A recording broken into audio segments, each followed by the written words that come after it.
back with another Suehiro Maruo collection here, the Inferno in Bottles. Best words to describe this one: fever dream. The first few chapters are based on a 1928 novella, The Inferno in Bottles, by Kyosaku Yumeno. Brother and sister survive a shipwreck, arrive at an island, and are left stranded with nothing but a Bible, a notebook, and some bottles. They grow to young adults, and they adapt to the island life, but struggle with urges, dirty urges, and use their faith as a means to deal with such fantasies. So yeah, a lot of great subtle touches with religious themes, and great illustrations here. I like this devil-like monkey, and all the snakes crawling around, which could be religious or phallic. Skull imagery throughout. This is a pretty cool leaf mask. God watches us. Creepy imagery of a godlike figure is a recurring image in this collection.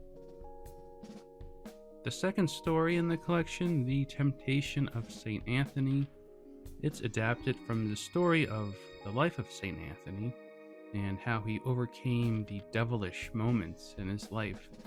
This story has been adapted a few times in all sorts of fields of art, but Suehiro has his spin on it, of course.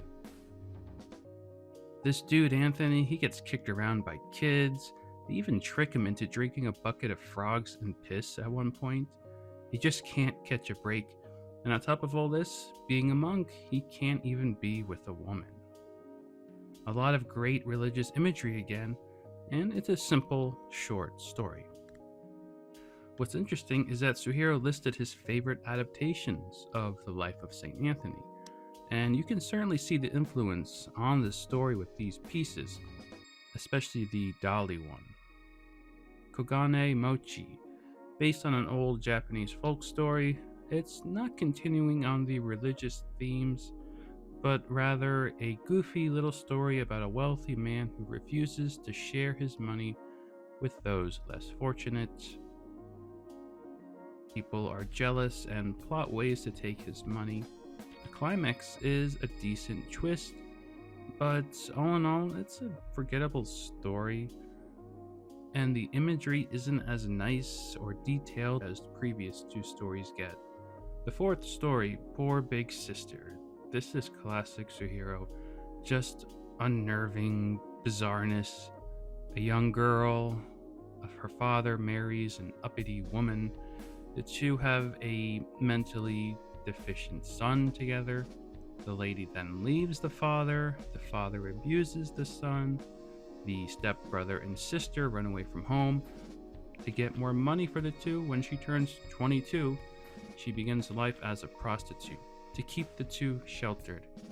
However, their father eventually finds where they live and kidnaps the son to sell him to a circus.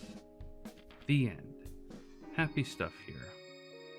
I do like how the story is told through the eyes of the daughter, giving us the perspective of a rough childhood into her adulthood, how she handles her clients, and the depravity of them.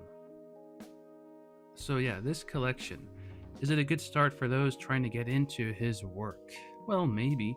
It doesn't have a whole lot of problematic themes or hardcore gore. It could be a good way to test the waters, as they say. And really, there isn't a whole lot to be shocked about. I am more shocked by the lack of offensive illustrations here. I guess Suehiro at this time was getting old. All in all though, it's good stuff, and if you're a fan of his, why not add it to your shelf?